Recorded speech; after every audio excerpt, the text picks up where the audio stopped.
થવા માટે બહુ ઓછી જરૂરિયાતો છે, દુઃખી થવા માટે બહુ કારણો જોઈએ. અને આપણે બધા દુઃખી થવાના કારણ ગોતવામાં ચેમ્પિયન છીએ. કેટલાય વખતથી એમને કહું છું કે મને ડોસો ખાવા લઈ જાઓ, પણ અરે લઈ શું જાઓ, જાઓ તેડી લઈ જાય તમને. 1.5 વર્ષના જો જાઓ બિંદાસ. તમને જે કરવાનું મન હોય એમાં કશું ખોટું ન હોય, કોઈ પાપ ન હોય, કોઈ ગુનો ન હોય, કોઈ છેતરપિંડી ન હોય, તો ડરવાનું કોનાથી? કોનાથી બીવાનું? આપણે બધા બીજા પર આધારિત રહીએ છીએ અને એવી ફરિયાદ કરીએ છીએ કે બીજા લોકો આપણે જેમ ઈચ્છીએ છીએ એમ નથી વર્તતા.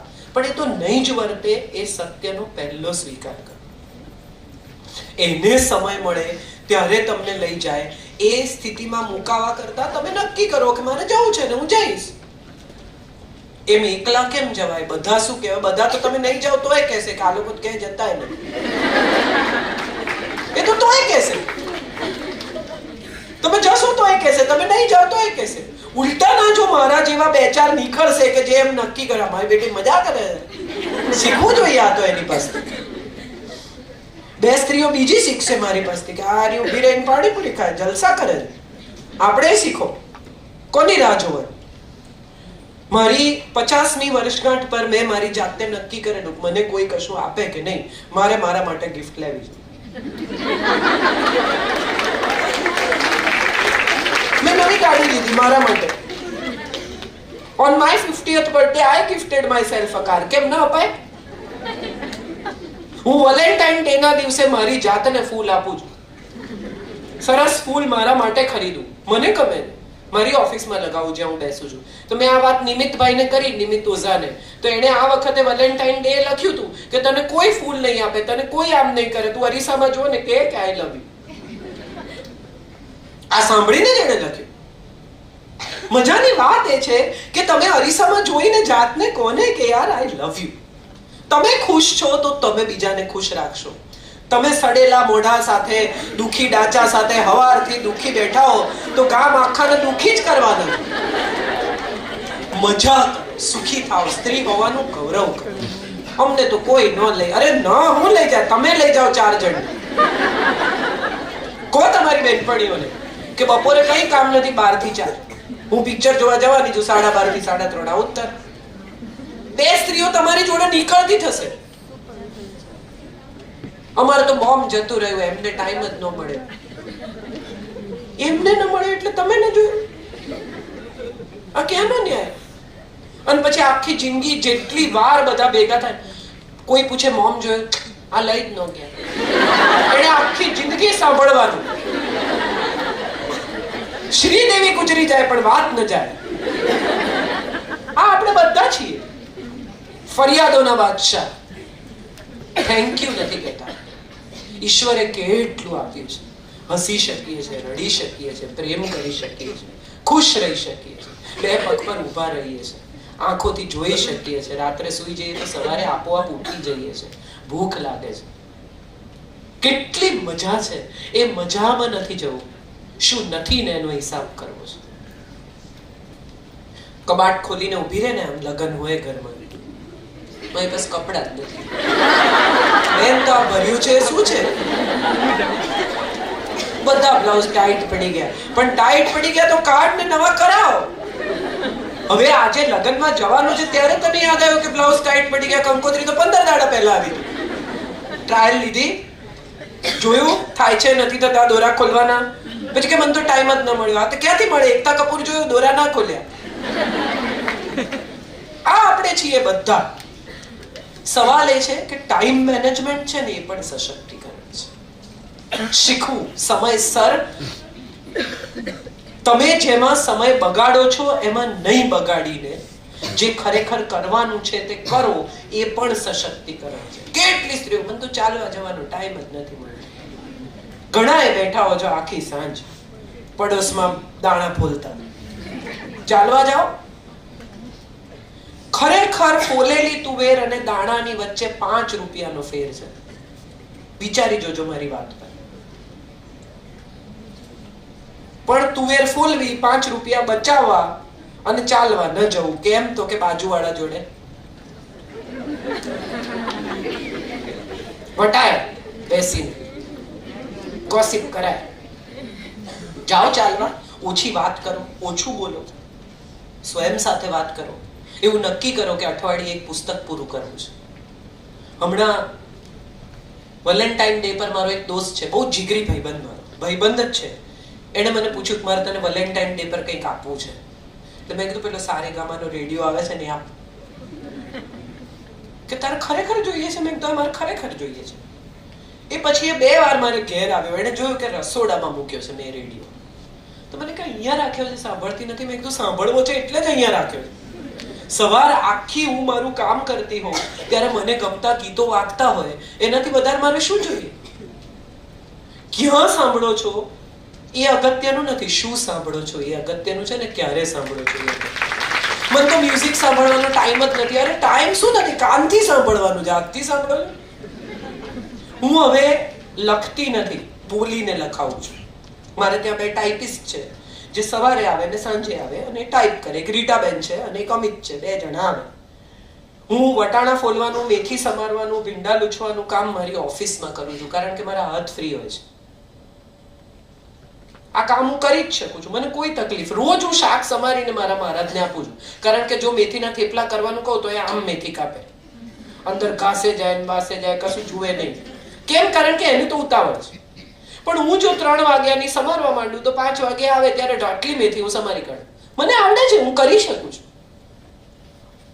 અને મારા હાથ કઈ જ નથી કરતા. તો કેમ એ ન થઈ શકે? મારું કબાટ હું જાતે ગોઠવું છું, કારણ કે દર વખતે મને એવી ખબર પડે કે આમાંથી આ હું નથી પહેરતી, કાઢ નાખો, હું નથી પહેરતી, કાઢ નાખો. કેટલું બધું કામ એવું છે કે જે આપણે જાતે કરી શકીએ, અને સશક્તિકરણનો એક ભાગ છે. સતત બીજા પરનું ડિપેન્ડન્સ એ અશક્તિકરણ છે, સશક્તિકરણ નથી. મારી વાત પૂરી કરું અને એક છેલ્લી વાત કહી દઉં તમને, નાનકડી કથા. મને બહુ ગમે છે આ કથા, સત્ય ઘટના છે. મારી બાજુમાં અમારા જૂના ઘરમાં એક બેન રહેતા હતા, બહુ જ અદ્ભુત સ્ત્રી, રીટાબેન. બહુ જ ઓછું ભણેલા, 10મું 12મું ભણેલા, પણ સ્વભાવ સોનાનો. તમે અડધી રાત્રે પણ બેલ મારો તો મોઢું ચઢાવ્યા વગર બારણું ખોલી શકે, એટલી અદ્ભુત સ્ત્રી. એમના પતિ શેર બજારમાં, બહુ જ મોટું નુકસાન થયું, ઘર વેચી કાઢવું પડ્યું, દાગીના વેચી કાઢવા પડ્યા. એ જ્યારે હું ઘરે હોઉં ને ત્યારે મારા ઘરે આવે, પહેલા જ્યારે બાજુમાં રહેતા હતા. હવે એ મારી સાથે શું વાત કરે? કારણ કે એટલું બધું વાંચે નહીં, એવું કંઈ જાણે નહીં, ફિલ્મોમાં આવી બધી ગોસિપમાં મને રસ નહીં, અડોશી પડોશી વિશેની વાતમાં મને રસ નહીં. તો શું કરીએ? હવે એમને બેસવું હોય મારી પાસે, એમને હું બહુ ગમું બેઝિકલી, એટલે એમને મારી પાસે બેસવું હોય એટલે શું કરે કે કાજલબેન આંબા હળદર તમારી પતી ગઈ છે, લાવો હું સમારી આપું. મેથી કરવી છે, હું લેતી આવું. આમ કરવું છે, હું આમ કરું. એને બેસવું હોય. પાપડી ફોલવી છે, ચલો આપણે 2 જણા થઈને પાપડી ફોલીએ. આ એની પ્રકૃતિ. મને બહુ સારું પડે, કારણ કે મને એવો સમય હોય નહીં. હળદર કરું તો મારા નખ ગંદા થાય, એટલે મને ચીકણાશ. પછી તો હું શીખી ગઈ કે ગ્લવ પહેરીને કરવાની, એટલે હળદર કરો તો નખ ગંદા ન થાય, હાથ પીળા ન થાય. ડિસ્પોઝેબલ ગ્લવ્સ આવે છે મેડિકલ. આ પણ તમને કહી દઉં કે મેડિકલ ડિસ્પોઝેબલ ગ્લવ પહેરીને હળદર કરવાની, એટલે હાથ ગંદા ન થાય. આ હું મેં જ શોધ છે, મારી શોધ છે. ટૂંકમાં એ બેન આવે, વાતો કરે. પછી રોજ જ્યારે આ નુકસાન થયું, ઘર વેચી કાઢ્યું, નાના ઘરમાં શિફ્ટ થયા ભાડાના, આવે નિયમિત અને કે કાજલબેન ક્યાંક કામ અપાવો. મને ફોન કરે, કાજલબેન ક્યાંક નોકરી. હવે 12મા ધોરણ પાસ સ્ત્રીને હું ક્યાં મૂકું? મિત્રોને ત્યાં, ગમે ત્યાં. એને ના કમ્પ્યુટર આવડે, ના રિસેપ્શન પર બેસી શકે એવા સોફિસ્ટિકેટેડ. હું શું કરું? ના ટીચર થઈ શકે, પટાવાળા તરીકે ક્યાંય મોકલાય નહીં, સારા ઘરની સ્ત્રી. બહુ વિચાર્યું. એક દિવસ રાત્રે મને અડધી રાત્રે ઝબકારો થયો. મેં બીજે દિવસે 8:30 વાગ્યામાં એમને ફોન કર્યો. મેં કીધું રીટાબેન જે કરો છો ને એ જ કરો. તો કે શું? મેં કીધું મેથી સમારી આપો, આંબા હળદર કરી આપો, પાપડી ફોલી આપો, રોટલી કરી આપો. કે બેન એવા તો કોણ મળે? મેં કીધું તમે મારામાં ભરોસો રાખો. 3 વર્ષ થયા જે વાતને, અત્યારે તો હવે 7 વર્ષ થઈ ગયા. 3 વર્ષ પછી તમે રીટાબેનને ફોન કરો ને કે રીટાબેન મારી મેથી, કે કાજલબેન કાલે કરી આપું, આજે તો હું બહુ બિઝી છું. તમારે કામ કરવું હોય ને તો તમે ક્યાંય પણ કરી શકો છો. એને માટે કોઈ ઉંમર મોડી નથી, એને માટે કોઈ કામ નાનું નથી. એમના બાળકોની ફી એ જાતે ભરે છે DPS માં. એમણે પોતાને માટે 2-વ્હીલર લીધું અને એમના પતિએ ઘરનું ડાઉન પેમેન્ટ કર્યું અને હપ્તામાં રીટાબેન કોન્ટ્રીબ્યુટ કરે છે. હું આને સશક્તિકરણ કહું છું. આજે પરિસ્થિતિ એવી છે 7 વર્ષે કે એ બાઈ પોતાના પગ પર ઊભી રહી છે સાહેબ. હું આને સશક્તિકરણ કહું છું. રોજ રડતી હોત કે આમણે તો બધું સત્યાનાશ કર્યું, બધું વેચી કાઢ્યું, બોલો મારે તો આમ ને ના. શી સ્ટૂડ બાય હર હસબન્ડ. બાજુમાં ઊભી રહી સાહેબ કે ચલો 2 જણા થઈને ફરી પાછું બધું બિલ્ડ કરીએ. કચકચ કરવાને બદલે, રડવા કકડવાને બદલે, પિયરમાં જઈને માથા પછાડવાને બદલે, ભીખ માંગવાને બદલે એણે શું કર્યું તો કે એણે પોતાના સ્કિલનો ઉપયોગ કર્યો. જે સ્કિલ હતું એ 500 ગ્રામ મેથી તમને પ્લાસ્ટિકના ઝીપલોકમાં કોઈ સમારીને ઝીણી મસ્ત આપે તો મારા જેવી સ્ત્રીઓ માટે તો એનાથી મોટો કોઈ આશીર્વાદ નથી. મારે મારા પરિવારને મેથીના મુઠિયા ખવડાવવા હોય તો મારે હું સમારું ક્યારે, હું કરું ક્યારે, ઓફિસ હોઉં કે બહાર હોઉં, અહીંથી ગઈ દાખલા તરીકે સાંજે મને એમ થાય ચલો સરસ થેપલા કરીએ તો હું રીટાબેનને ફોન કરું, રીટાબેન 500 મેથીનું પેકેટ છે, ભલે 5 રૂપિયા વધારે લે, કરી આપે છે, ચોખ્ખું કરે છે. મારે ઘેર 25 માણસ જમવાના હોય, મારે પૂરી ના ખવડાવી હોય તો હું ફોન કરું કે રીટાબેન 25 જણની લગભગ 70 જેટલી રોટલી કરવાની છે. 70 રોટલી કોણ કરી આપે તમને? અને મસ્ત નાની પાતળી જૈનો કરે એવી સુંદર ડાઘા વગરની એક સરખી 70 રોટલી ઘરના લોકો આનંદથી ખાય. ઘરનું ખાવાનું, સારા ઘઉં, ચોખ્ખું અને સાથે એ કમાય. આ કોણ કરી શકે? આ સશક્તિકરણ. હું એવું માનું છું કે તમારી આસપાસ જ્યાં આવી સ્ત્રીઓ હોય ને એને આવો રસ્તો બતાવજો, એ પણ સશક્તિકરણ છે. બાકી સ્માર્ટ થઈ જવું, વાળ ધોઈને બહાર જવું, બોબ્ડ વાળ રાખવા, પેન્ટ પહેરવું, લિપસ્ટિક લગાડવી, આ બધો શ્રૃંગાર છે, કરો વાંધો નહીં, પણ આ સશક્તિકરણ નથી. અને કોઈ પણ પુરુષ તમારો વિરોધી નથી. કોઈ પણ પુરુષને નાનો દેખાડવાથી તમે મોટા થશો એવું તમે માનતા હો તો એનાથી મોટી જગતની કોઈ ભૂલ નથી. સ્ત્રી અને પુરુષને ઇક્વલ બનાવ્યા છે, જુદા છે, અસમાન નથી, ભિન્ન છે.